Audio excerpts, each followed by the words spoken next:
So today's lesson is on carbon dioxide and how we can use it in the greenhouse to improve growth.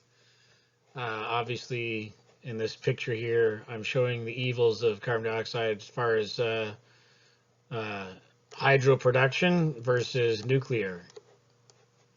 So, but oftentimes the greenhouse industry is criticized for burning fossil fuels, and I think after today you'll see that we're very, very efficient with it when we do burn it. So let's take a closer look.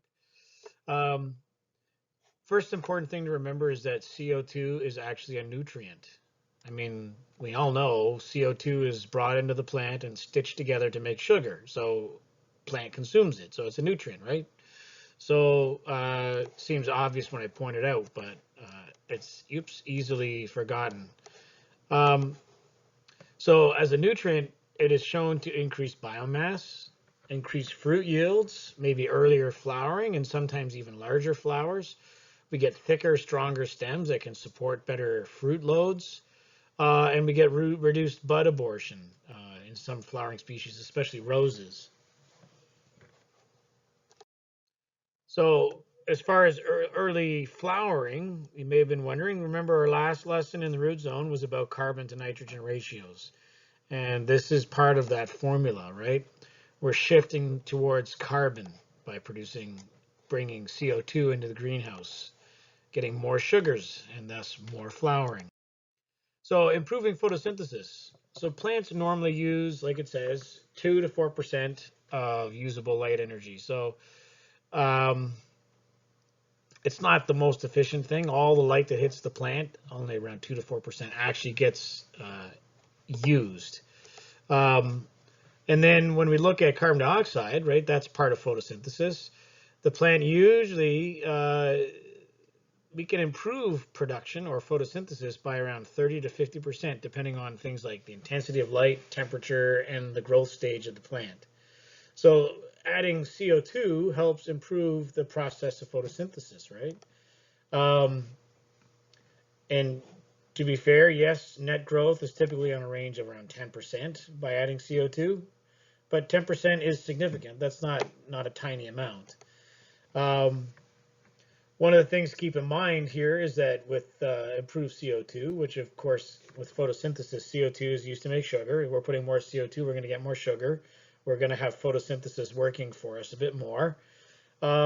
If those sugars are not moved out of the leaf quickly enough, they actually end up stuck in the leaves as starch, which effectively immobilizes it, right? So starch is not useful sugar necessarily.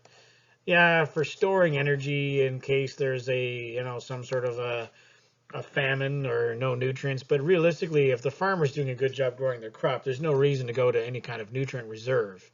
So you're wasting your money. Um, we'll talk later in the lesson about stomatal conductance, but that has to do with the stomata on leaves and how much water and air is moving in and out of the leaf, that spongy mesophyll. So the more stomatal conductance we have, the more air is actually exchanging from inside the leaf to outside the leaf environment. So typically what we're looking for, essentially, to prevent starch formation is that we get enough movement of moisture out of the leaf. So here's my leaf, right? If we have enough transpiration happening, that will bring water up here to the leaf and also encourage sap flow back in the other direction. So by having enough stomatal conductance, we ensure there's enough sap flow to bring sugars to other parts of the plant. So what am I getting at? Well, stomatal conductance or transpiration is enhanced through monitoring your vapor pressure deficit. So having just the right amount of humidity in the greenhouse so that we have transpiration happening means that saps can flow and we don't end up with the sugars locked up in the leaves. So if we're going to bother adding CO2, we need to make sure we have the correct light levels, temperature, and humidity so that we have transpiration happening. Down the list, yes, is there even a sink? Are you actually fruiting or flowering? Are there any limitations? So for example, if you're going to push the growth of a plant, maybe you need higher ECs. It's because your other nutrients will be in higher demand. So you have to match that all. And then, of course, growth is most responsive in the juvenile stage. So when we talk about vegetable production, the juvenile stage is really not that significant because it's fairly short-lived relative to the rest of the crop where it's in this long vegetative stage. But that doesn't mean we don't see increases.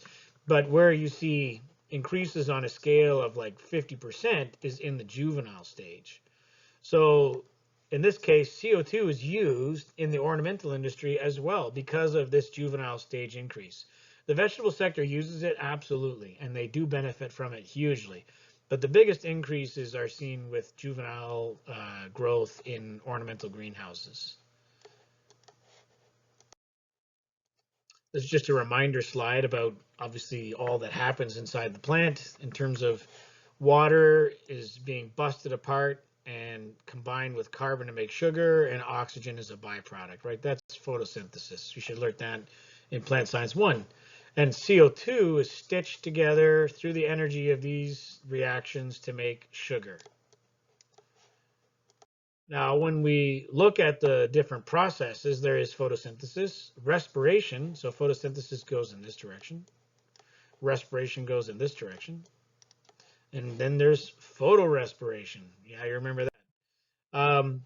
Photorespiration is when oxygen binds instead of carbon dioxide. So this gets blocked. And what ends up happening is you get no sugar and you get some oxygen and CO2 put out, and it kind of costs the plant nutrients. Wow, that's terrible writing. I wish I was right-handed. It's weird. I mouse with my right hand, but I write with my left hand. That's why I'm so horrible at writing anything with a mouse. So yeah, photorespiration is important. So we want to talk about that in the context of CO2, right? So here we're trying to get CO2 to bind, but oxygen is a problem. And if you remember from Plant Science 1, oxygen's more of a problem when temperatures are warmer. That's when photorespiration is more likely to happen. So normally in our atmosphere, in your bedroom or wherever you are, it's 350 to 400 ppm. And what's interesting is that these numbers are dependent on how close you are to a city center. So if you live in Toronto, you're definitely in the 400 ppm range of CO2, as opposed to living in rural Niagara, where you're closer to about 370, 360. But really, that works out to about 0.04%. So CO2 is fairly scarce when you think about it. Relative to oxygen, which is sitting at 21% of the air you're breathing right now. So less than 1% is CO2. So it's not hard to see how CO2 can be kind of limiting for plants, right? They're trying to gather CO2 to stitch it together to make sugar. And CO2 is not that common in the air that's going in and out of the leaf. So, of course, the rest is nitrogen gas. So normally what we're trying to do here is we want CO2 to bind rubisco so that we can make sugar, right? But of course, oxygen binds when we have photorespiration and we get no sugar. So yeah, so if CO2 binds, we get sugar. If oxygen binds, no sugar. So we don't want photorespiration. How do we prevent that? We prevent it by increasing CO2 levels. So in bringing it from 300 to 400 ppm all the way up to 1,000 ppm means that statistically speaking, you're more likely to bump into a carbon dioxide, which means you're less likely to have oxygen bind. So we reduce photorespiration. So that's the key, reducing the remote chance that oxygen binds instead of CO2. Now looking at the increase here, 20% roughly, on the bottom scale here is CO2 concentration, right? So 1,000, let's say it's around here or something like that. That's 900. This is maybe 1,000 and 1,200. On this scale is the rate of photosynthesis. So they typically measure this by looking at the uptake of carbon dioxide that is radioactive. So they can measure how much is being actively taken up by the plant. And this dotted line here, from here to here, this is around 350, let's say. This is This is the baseline for normal atmospheric CO2 for how much photosynthesis happens. Now, what's interesting about this, so we talked about raising it to 1,000 ppm, right? So if we go from 350 to 1,000, we're looking at going from 100 to 120 as a relative rate. And that works out to basically a 20% increase in photosynthesis. Now, we've more than doubled it, right? To go from 350 to 1,000, and we've only got 20% increase. So it's non-linear in the sense that you have to add a whole lot more to start seeing any kind of real increase. But fortunately, for different times of the year, making CO2 is not an issue. Um, the other thing to look at is the species. I mean, we talk about our vegetable crops, but some plants grown in greenhouses are actually C3 or C4. C4 plants being grasses, typically, like corn is a C4 plant. Remember, grasses have something called Krantz anatomy, which allows them to concentrate carbon dioxide. So that gives them an advantage for taking up CO2 and minimizing photorespiration. That's why corn grows so well in the summer months, as opposed to a C3 plant that suffers from photorespiration when the temperatures get warm. So, of course, when we look at the rate of CO2 uptake for a C3 plant, it's very poor under low light conditions. In high light conditions, it's not too bad, but very poor under low light. And so when do we get low light conditions? In the winter. So yeah, it makes sense, especially for C3 plants, to supplement CO2 to enhance the uptake. Criteria for using CO2. It's not, you can't just increase CO2. You need to increase things like light and temperature. And I should include nutrients, but on these graphs, it's easier to see that, you know, on here is the rate of photosynthesis. So as light intensity increases, it sort of increases and then eventually levels off. And with CO2, it increases and eventually levels off. With temperature, it increases and then it sort of reaches an optimal level. And then when you get hotter, it starts to become less and less advantageous because, of course, from here on, we're getting more and more photorespiration. So even if you have all kinds of CO2, you're still going to get some photorespiration. And really hot temperatures are just tough to work with.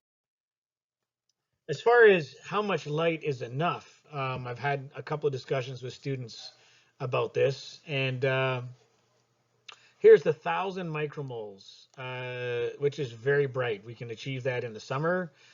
We can achieve that with lots of grow lights. But as far as net photosynthesis, right, what we're looking at here is what we call the compensation point, right? So this is where there's just enough light to make enough sugar to keep the plant alive, but not grow. And then any sugar that's made above and beyond this is where you start getting growth, right? And then, of course, as we increase the light intensity more and more and more, eventually it reaches saturation where the plant no longer increases its photosynthesis. And if we go even higher, we start getting that sunburn effect that we saw on some plants where you get photooxidation and the plant actually becomes damaged. So too much light is not a good thing. But, you know, 1,000 micromoles is quite a bit. 1,500 micromoles right here, that's definitely quite a bit. So right up till where things level off, light is somewhat limiting, right? So that limiting meaning that you can still add more light and see a bit of a gain. And eventually it becomes no longer limiting. As far as CO2, there is a baseline amount of CO2 in order for the plant to maintain its own livelihood, right? To just stay alive. That's the same as with light. So at this stage where the CO2 intersects with zero photosynthesis, this is right where CO2 is just at the absolute limit.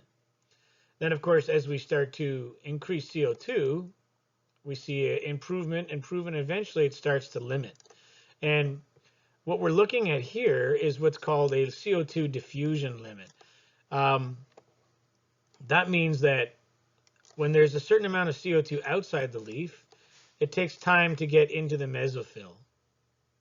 And as you increase more and more CO2 outside the cell, it takes less and less time to get inside the leaf. So it's less limited by the diffusion coefficient.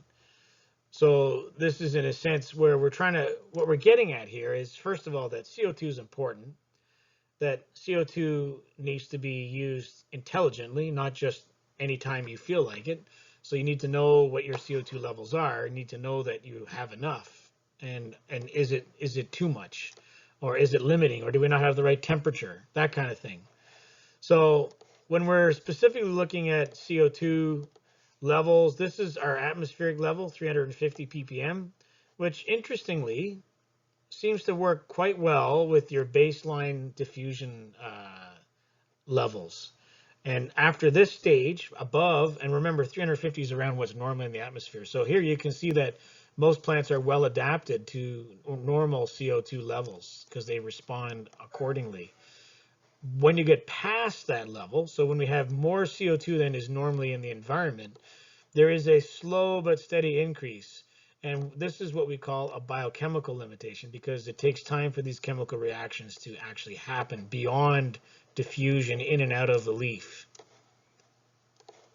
Hopefully that makes sense to you. Just talk briefly about nitrogen, as it's kind of only a couple places where I can slip this in, but as far as nitrogen is concerned, typically as we use nitrogen, we get larger leaves, or we get leaf density and more nitrogen in the leaf stored in the vacuoles and stuff like that. What we notice is with increased nitrogen, we get increased photosynthesis. And that translates into increased foliar nitrogen content. Now, what's a little confusing about this is, of course, as you add more nitrogen, you get larger leaves and more stomata, more stomatal conductance. So it's kind of logical that if you add more nitrogen, you'll get a little more photosynthesis because of the leaf area. Another thing to look at is stomatal conductance. As I had mentioned earlier, the ability of the leaf to exchange gas and water, right? To exchange gases and water. If more gas can exchange, you get more photosynthesis. So what's important about this is to think about, okay, so we talk about CO2 in the atmosphere, we talk about CO2 in the greenhouse, but let's talk about CO2 inside the leaf. And we can increase the CO2 inside the leaf if we have high levels of CO2 outside the leaf, as long as the stomata are open, right? So if we have large leaves with more nitrogen, we get more stomata, which means we have more stomatal openings, which means we get more gases into the leaves. As far as CO2 sources, natural gas is the most common. In some remote farms, you see propane, I mean. Kerosene is a risky one. I don't think you see that very often, maybe the odd nursery, but usually kerosene is very risky in terms of combustion byproducts damaging your crop. But what's important from this slide is to see that kind of put into perspective volumes of CO2. So 1 kilogram of CO2 is equivalent to 570 liters of CO2. And 1 cubic meter of natural gas provides 1,000 liters of CO2. So, and water. So obviously burning natural gas provides a lot of CO2. It's fairly efficient combustion, so it produces a lot of CO2. So that's an excellent source of CO2 in a greenhouse. And that's why most greenhouses get their CO2 from the combustion of natural gas. There is the option of liquid CO2, right? Buying in compressed gas and literally just opening it from a bottle. As far as providing CO2 in a greenhouse, there are these hanging unit heaters, which, if you notice, there's no chimney, so that the flame doesn't actually vent up and out of the greenhouse through a chimney.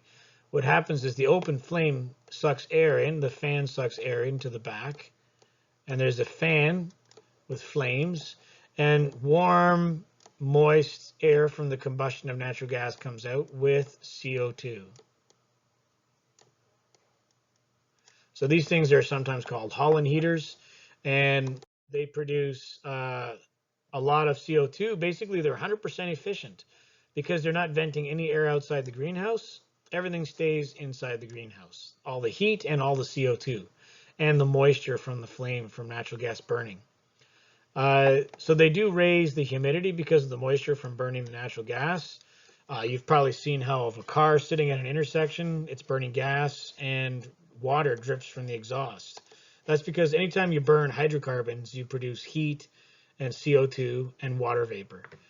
Um, but even though they raise the humidity because they increase the temperature, it changes the ability of the air to hold moisture, so the relative humidity stays about the same. So these things are great. I only see these in ornamental greenhouses. You don't see them in vegetable greenhouses so much. When you go to boilers, they often have, this is where the flame burns inside this thing, and then the hot gases go up and out a chimney. And they go through this box, which is a heat exchanger, which collects the flue gas and cools it with water from the greenhouse. And then the cool gas is sucked out with a fan and blown into the greenhouse when the plant needs CO2. Otherwise, it goes straight up out the chimney. So this is a very common arrangement, especially in vegetable greenhouses, but also in a lot of ornamental. They get larger flowers and increased bud set, so it's totally worth it. Um, this is a closer look at it. So the flame goes to the hot water boiler, gets cooled, and then CO2 gets sucked off the chimney stack and blown into the greenhouse to feed the crop. Now, what's really cool about the vegetable sector is that, and ornamental do this as well, actually, that the CO2 is only made when the boiler's burning, right? And of course, plants are undergoing photosynthesis when? At day or at night? During the day. But in a greenhouse, if it's a sunny day, you don't need your boiler to operate. So sort of it's kind of ironic. On the sunny day, when there's lots of photosynthesis, you can't make CO2, right? Because you don't need the heat. So what do the growers do? Well, it's simple. They build a giant hot water tank outside the greenhouse. And when it's a sunny day, they run their boiler full tilt. And what does the boiler do?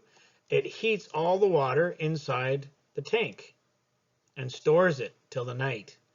And then at night, they turn the boiler off, and the hot water is then drained out into the greenhouse to heat it.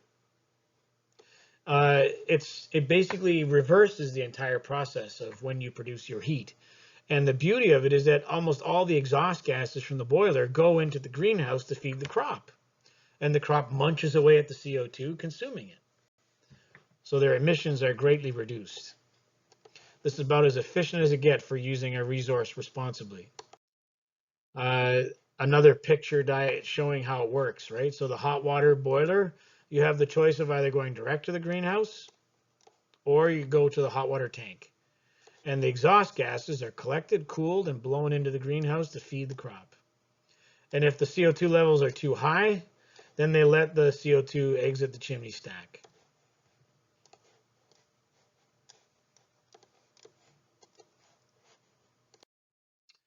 A lot of stuff here. This is an interesting approach. This is called combined heat and power.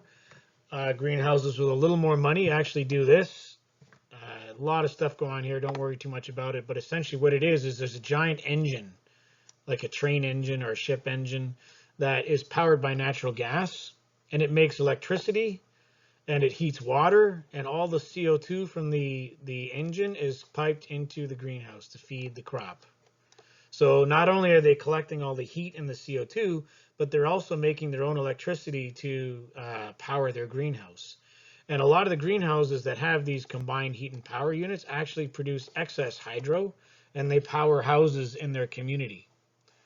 Pretty powerful model for the future, if you ask me. Growing food as efficiently as possible, providing electricity for your community and food. This is a this is a greenhouse cogen unit, a typical one.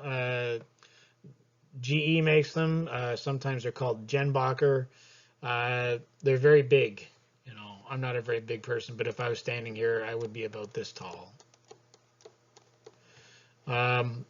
Pretty big thing. Makes a lot of electricity, and a lot of all the hot water from the engine is what heats the greenhouse, and then the CO2 is collected to feed the greenhouse.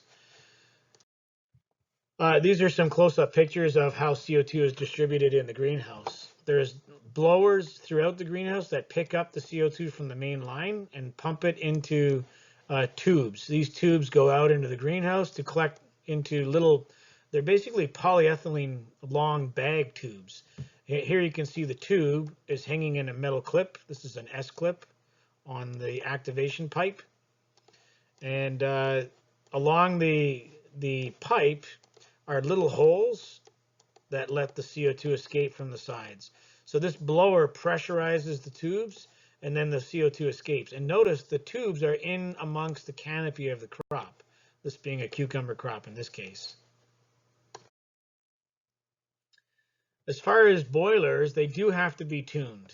That means that they have to be just like your car emissions tuned to make sure that they're burning efficiently. If a boiler is not burning efficiently, it produces something called ethylene, which you should recognize as a plant hormone, which according to tomatoes, when you get to a certain amount, this is only 10 microliters per liter. Look at what it does to the plant. It basically hangs its leaves and tries to die. Other obnoxious chemicals that are brought about from poorly run motors or boilers are nitrous oxide and sulfur dioxide. These two emissions contribute to acid rain. So it's really important that boilers are kept tuned to minimize pollution. This is what ethylene does to impatiens crops. So it's not just about vegetables. If you have ornamentals, impatiens, a lot of plants, orchids, they'll just drop their flowers completely. On the note of orchids, so I mentioned earlier that reversing the boiler with hot water tanks is not always necessary. And a really good example is orchids, because orchids are not a C3 plant, they're a C4 plant. And as a C4 plant, or like a cactus, they actually store their CO2 at night. So orchid growers don't need a hot water tank. They just run their boiler at night when they need to heat the greenhouse, and the CO2 goes into the greenhouse and the orchids actually absorb it at night. And then during the day, they use their CO2 that's stored inside their cells for the entire day. That makes them very water efficient. This is showing you liquid CO2. Normally there's a big tank outside of compressed CO2. And the CO2 has to go through these heat exchangers, which allow the CO2 to warm up slowly as it expands, and then go into the greenhouse as a gas. These are more expensive to install. And if you find yourself that you're in a situation where your boiler is just not cutting it for you, then you can use this. But most people use their flue gas to feed their crops. There is a greenhouse up near Chatham. They are right across the road from an ethanol plant. And it's a pretty cool scenario. What they do is at the ethanol plant, farmers deliver corn. So stressed corn or poor quality corn goes into their fermenter where they make ethanol. And when you make ethanol, it produces heat because of the fermentation process produces heat. And it produces carbon dioxide, right? Think of your yeast making your bread rise. And what the ethanol plant does is it pipes the CO2 and heat from the heat exchangers from the warm fermentation process under the road to the other side where there's a big tomato greenhouse. And the tomato greenhouse uses the CO2 as fertilizer, and the heat goes into their boiler system to help heat the greenhouse. It's a fantastic setup. It's a pretty big greenhouse. I think it's 30 acres of tomatoes. Very high tech. Fantastic greenhouse.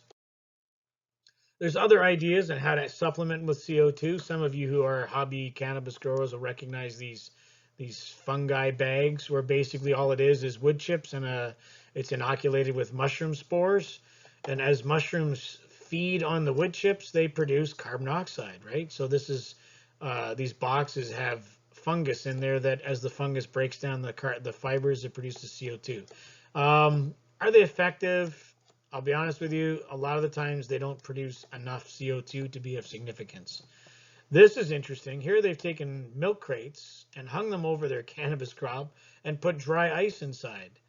But if you remember from my graphs, CO2 really only works when the plants are warm enough, right? Well, you take dry ice and you let that sit on your crop. while the CO2 is there, which according to this will only be for a few minutes, and then it's kind of may leak out the greenhouse because CO2 is heavy, it sinks through holes.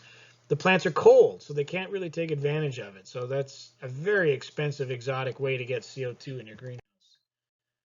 Um, Organic. This is a really interesting spin-off from organic and a real benefit, right? So you know that we top dress the soil in order to grow organically, and microorganisms have to mineralize all the, alfalfa meal and whatnot that we're adding to the soil. And in the process of mineralizing, those bacteria are undergoing respiration, which means that the soil itself produces CO2. So in organic farms, they often have enough CO2 just from the mineralization process of their nutrients, which I think is pretty cool. So another positive spin-off from organic production there. We got more slides. Let's keep looking here. So this is a picture showing a flue gas tube in a tomato crop. And what I was hoping to show you here was the location. So you can see there's your bags, there's your vines, here's your fruit hanging, and they've got the CO2 hanging right in the middle of the crop, not above it, not below it, right in the middle, trying to get the CO2 delivered to the leaves. Now you might say, well, the leaves are above this, so why wouldn't they put them higher? Well, here's the situation. This is an activation pipe, and if it's generating warmth, which is conducting air up, it will bring the CO2 with it. So there's a natural movement of CO2 up and through the leaf canopy, and then it falls back down as it cools. So is CO2 heavier than air? Technically, yes.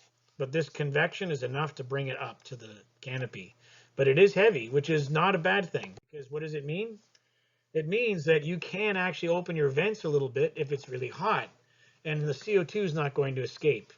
If CO2 was heavier than air, or was lighter than air, it would be up at the very top of your greenhouse away from your leaves. And when you open your vents, boom, it's gone. So luckily you can open your vents, but you can't open them that far. If you open your vents about more than 10%, there's enough turbulence in the greenhouse that the CO2 will actually start to escape the greenhouse through the vents. I'm trying hard to draw with my mouse. I don't know if I'm getting any better. I don't know. Maybe I should get a tablet and a stylus or something like that. So typically what greenhouses do is rather than keeping their CO2 at 1,000 ppm, if it's warm and they're opening their vents, they'll bring it down to about 400 to 600 ppm. So to minimize their losses and their investment at least. Some greenhouses will ramp the CO2 according to light levels, right? So the computer monitors the current PAR value, and as PAR goes up, it increases CO2 levels. Because remember, in a lot of these contexts, the boiler is running during the day, and we're using the CO2 as a feed. If we don't need to run the boiler, we're not going to run it, because you don't know if it's going to be a cold or warm night necessarily. So why waste it storing heat when you don't necessarily need the heat? Another thing to think about, we've mentioned this before, which is the boundary layer and the leaf. And that's sort of like this is the trichomes on the surface of your leaf. Think of them creating like a forest. They sort of slow the airflow and cause it to kind of curl around the surface, like this picture is showing. And that boundary layer ends up influencing how much CO2 actually is near the surface. So if my stomata are here and here and here and here, right? What does this boundary layer have to do with my stomata? Well, say up here we've got lots of CO2, okay? And CO2 is diffusing slowly towards areas where there's lower concentrations as it's flowing along. So let's say the plant is sucking in CO2 through the stomata. So we have a localized area along the boundary where CO2 levels are very low because the plant is consuming it. So what do we have to do? We need to have enough airflow that the CO2 that's in our atmosphere in our greenhouse gets blown towards the leaf surface to influence the concentration so that our plant is not limited for CO2. this is just showing you velocity of air relative to how far it is from the leaf, the surface of the leaf. So the closer we get to the leaf, the less influence there is. Now we usually do this with horizontal airflow fans, HAF fans, right? And they're pointed down rows and they blow air along the greenhouse. What this diagram is showing is that the positioning of fans in small to medium to large greenhouses. And you can see there's generally sort of this flow circular throughout the greenhouse to keep the air moving. And when the greenhouse goes beyond certain lengths, we add a second fan to keep the rotation happening. And of course, if you get a really large greenhouse, there's kind of this crisscross pattern. And it's all about airflow, and honestly, it's all about influencing the boundary layer of all the plants that are growing in that greenhouse. Another interesting fan we'll talk about again in the winter, but one I really like, this one especially, called the nivelator, are fans that they stir the air vertically. So not only horizontally, but vertically, and help distribute the CO2 evenly. Another interesting method used by vegetable growers are these tubes that are inflated underneath the crop. And along here is slots that allow warm air and CO2. So inside here is warm air. So we've got increased temperature and increased CO2 in the tube. And it blows out the slots and heats the greenhouse and goes directly to the crop. Some growers really like these, some don't use them. I don't know. It really depends on your business model. But they can be very effective. I don't think a lot of new greenhouses do this anymore, but that doesn't mean it's not done. But something to consider. CO2 levels above 5,000 ppm. Not so good for your staff. They'll start passing out. So if you go into the greenhouse and everyone's laying down, yeah, not so good. So we want to make sure we don't hit 5,000 ppm. But usually someone asks, like, well, if we're piping CO2 into the greenhouse, isn't that bad for the employees? No, it's not. But if you get near 5,000, yeah, then we have a problem. But that's highly unlikely, unless there's an equipment failure. But be forewarned, the greenhouses all have alarms. The greenhouse, the climate computer measures the CO2, so it will set off alarms to cell phones and stuff like that when it goes out of spec. If you have an older leaves, like say you're growing in such a way that old leaves are still on your crop, they will show signs of necrosis when there's lots of CO2. So that's something to keep in mind. It's not necessarily nutritional, it's CO2 related. So if you see, for example, necrosis in your old leaves, up until now, you would have looked at me and said, oh, you have a potassium deficiency. But you should remember in the back of your head, oh, we're supplementing with carbon dioxide, so let's not get too uptight about necrosis on our older leaves. The other thing, and this is an important one, especially with tomatoes, is the tomato plants become desensitized to CO2. So you have to stop for a few days every once in a while. So you can't keep pumping CO2 in nonstop. You have to stop and give them a couple of days break. Otherwise, they no longer respond and you're wasting your money. Interesting how that happens. Another thing is that if you have high levels of CO2, especially if you go above 1,000 ppm, your stomata actually close, or some stomata close, which reduces transpiration. And if you reduce transpiration, boom, not only do we struggle in moving sugars, but right away you start seeing calcium and boron deficiencies. So be careful that you don't overdo it. Too much of a good thing is not a good thing, right? So sometimes what some growers will do, if they're bouncing along 1,000 ppm, they will increase calcium and boron in their feed mix to compensate for the CO2. So keep that in mind. So again, reviewing here that there's no point in adding CO2 unless you have enough temperature and light. So, right, so as light increases, there's a certain point where it makes a difference. As CO2 increases, that's fine. But if you go past a certain temperature, not so good. So you can boost the light, you can boost the temperature, you can boost the CO2, but don't go past a certain temperature. And for C3, most common species we work with, 30 to 35 degrees Celsius is kind of max. So light intensity, typically no more than 1500 micromoles. That's a lot of light. Little to gain above 1000 ppm CO2. Yeah, so, and then of course, keep your air moving around and mixing so you don't run out. There's been some evidence that on a sunny day, a really sunny day with not enough airflow, the boundary layer of your leaves becomes CO2 limiting. And even though you have CO2 in the air, the greenhouse actually slows down its growth because the stomata is consuming, or the leaf is sucking in the CO2 in the boundary layer faster than it's being replaced. And lastly, I just wanted to highlight and remind you that on this Liebig's law, look at all these different nutrients that we talk about: molybdenum, boron, zinc, iron, chloride, calcium, magnesium. Look, carbon dioxide. Don't forget, it is in fact a nutrient.